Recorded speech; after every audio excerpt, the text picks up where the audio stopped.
On today's episode, we have 3 coupes from 1983, all aimed at the buyer who wanted more style than a hatchback, more attitude than a saloon, and just enough performance to make the choice feel justified. One is an Opel, rear-wheel drive, rally-bred, and dressed for attention. One is a Volkswagen, lighter, sharper, and backed by the credibility of the Golf GTI. And one is a Nissan, turbocharged, pop-up headed, and built with the sort of engineering confidence that made Europe look uncomfortably complacent. All 3 made a case. Only one changed the terms of the argument. This is 4 wheels and fuel. Let's find out what overengineered really means.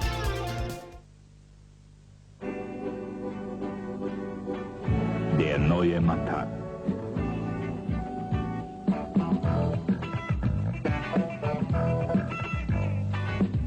Männlich, stark, sportlich.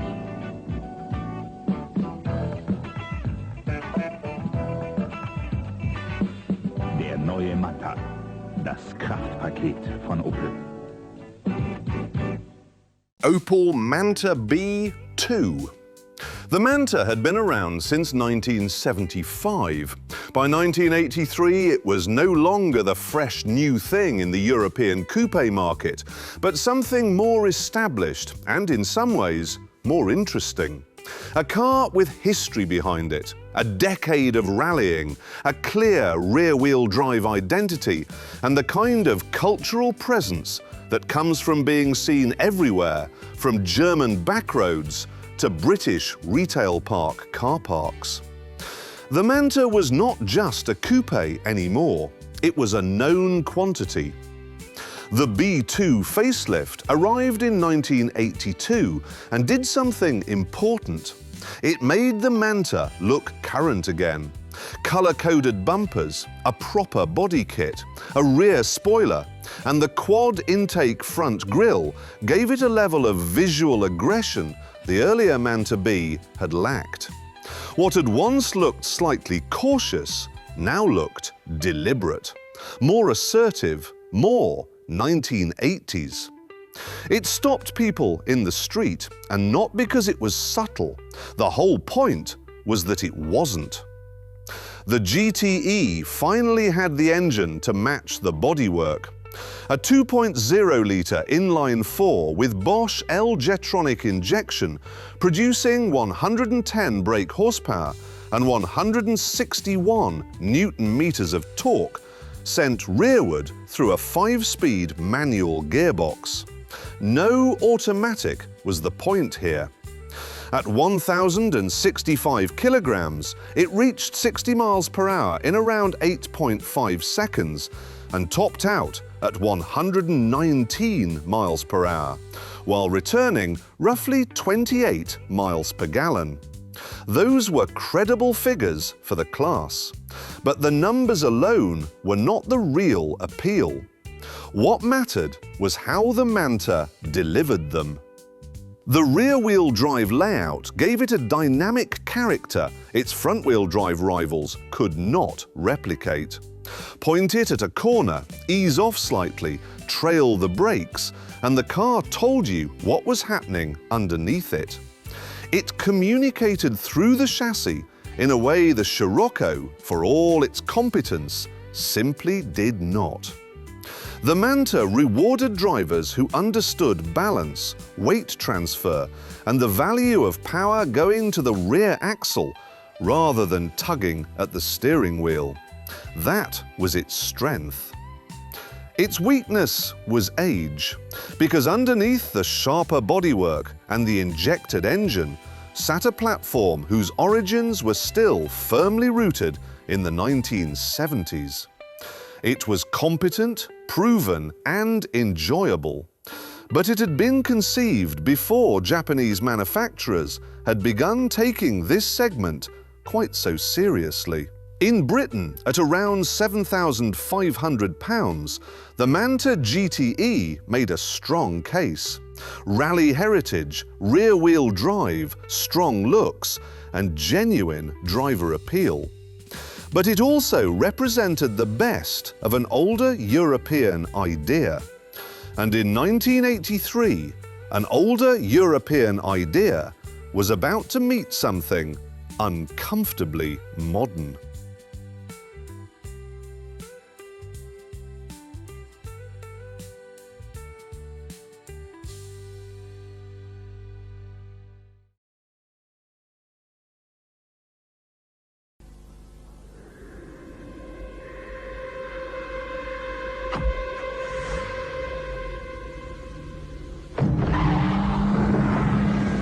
Drive the new Scirocco and leave your troubles behind. Volkswagen Scirocco Mark II. The Scirocco approached the same problem from a completely different direction. Where the Manta leaned on heritage and rear-wheel drive balance, the Scirocco relied on something far more contemporary. It was, at its core, a Golf GTI in a coupe body. And in 1983, that was not a compromise. It was a very deliberate advantage. The second-generation Scirocco had launched in 1981, designed in-house by Volkswagen rather than by Giugiaro, who had styled the original. The new car traded some of that earlier Italian sharpness for something more practical. More interior space, better usability, improved aerodynamics. It was less delicate, but more resolved, more complete, and, crucially, it kept what mattered most: the engine, the chassis, the credibility. Under the bonnet sat the now well-proven 1.8-litre inline-4 with Bosch K-Jetronic fuel injection, producing 110 brake horsepower and 153 Newton-meters of torque. Power was delivered through a 5-speed manual gearbox, with a 3-speed automatic available in some markets, although the manual remained the clear choice for buyers who understood what this car was about. At just 895 kilograms, the Scirocco was significantly lighter than both the Manta and the Nissan that would follow, reaching 60 miles per hour in around 8.5 seconds and continuing to a top speed of 118 miles per hour, while returning approximately 30 miles per gallon. On paper, those numbers were almost identical to the Manta. In practice, the experience was very different. If you enjoy the stories on Four Wheels and Fuel, you can support the channel by buying me a coffee. Just click the link on the screen or scan the QR code. It helps keep these nostalgic car stories alive. Let's continue. Front-wheel drive meant the Scirocco's front tyres were responsible for both steering and power delivery. In theory, that was a compromise. In reality, at this level of power and weight, Volkswagen's chassis engineers had tuned the car to manage that compromise exceptionally well. Grip was predictable. The steering was clean. The car went exactly where you pointed it, without drama, without hesitation, and without requiring the driver to manage the rear of the car in the same way the Manta demanded. It did not entertain in quite the same way, but it was faster to understand. And for many buyers, that mattered more. The Scirocco was also the more refined car. On a motorway, it was quieter, more stable. The interior carried Volkswagen's reputation for solidity. Controls logically arranged, materials robust. Everything feeling assembled with intent rather than approximation. It was a car that felt like it had been engineered not just to impress on a test drive, but to satisfy over years of ownership. At around £7,200 in Britain, it was slightly cheaper than the Manta, better equipped in most respects, and backed by a badge that by 1983 carried real weight with European buyers. The Golf GTI had already established Volkswagen as the benchmark in this space, and the Scirocco benefited directly from that association.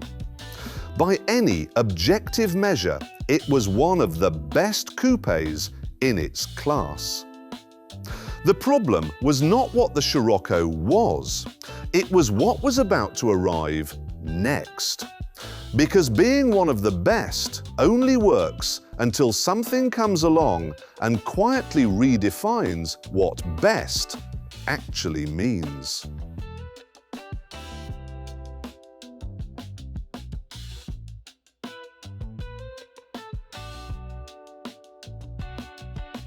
Do you love classic American cars? From big V8 muscle to forgotten American icons? Then you'll want to check out our sister channel, 4 Wheels and Fuel USA. After this video, of course. The link is in the description.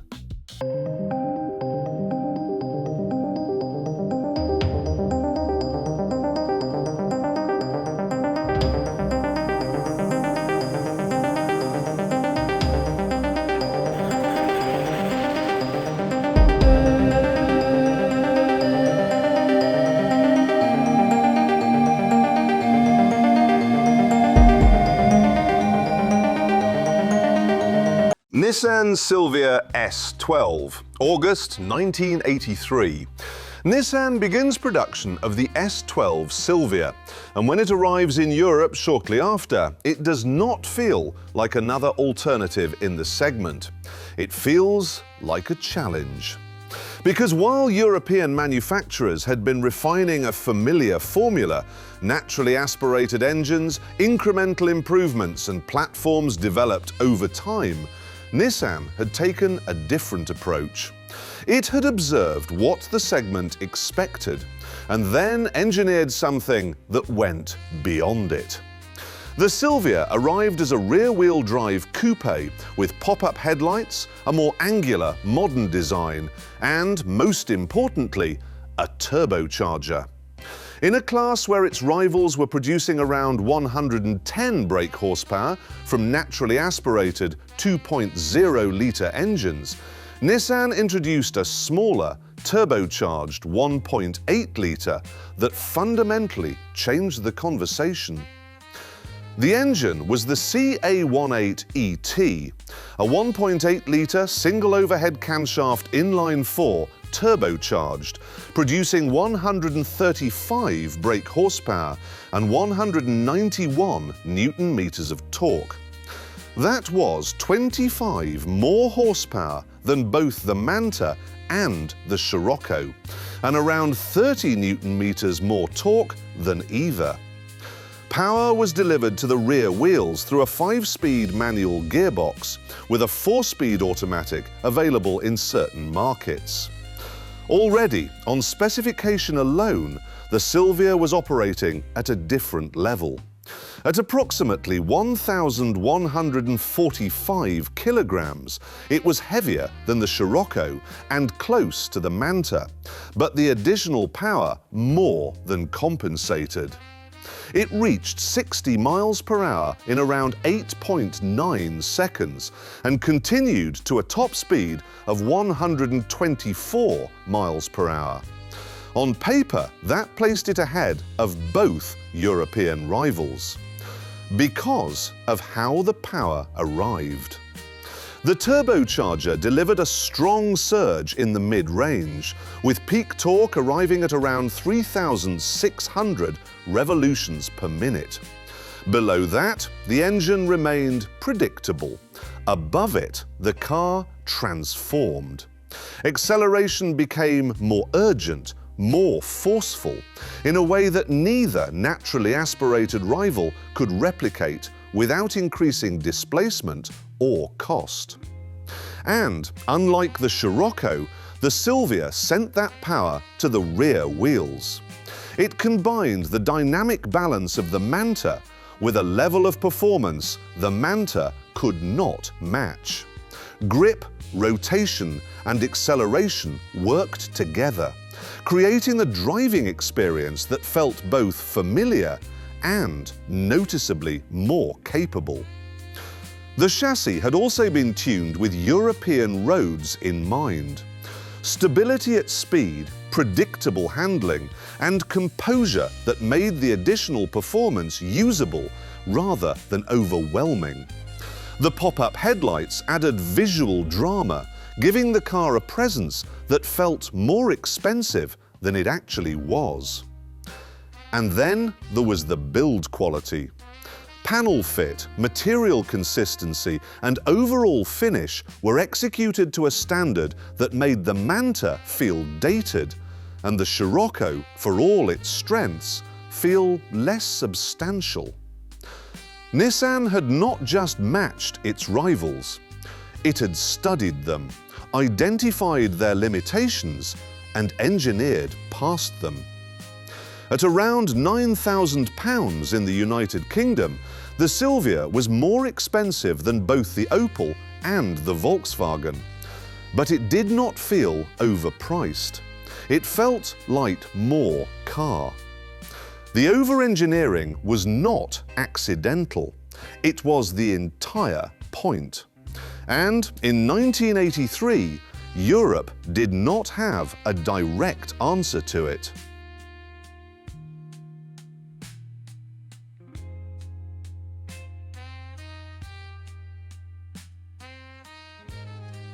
Three coupes, three different interpretations of what mattered in 1983.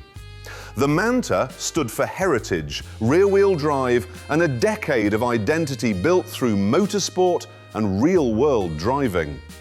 The Scirocco delivered refinement, precision, and the proven engineering of the Golf GTI in a sharper, more usable form. And then there was the Silvia, bringing turbocharged performance, stronger build quality, and a level of engineering ambition that pushed the segment forward. Each car made its case in a different way. So which one are you choosing? Tell us in the comments. If you want to support the channel, you can buy me a coffee. The link is on the screen, or you can scan the QR code. It helps keep these stories alive. And on that bombshell, this is Four Wheels and Fuel. See you next time.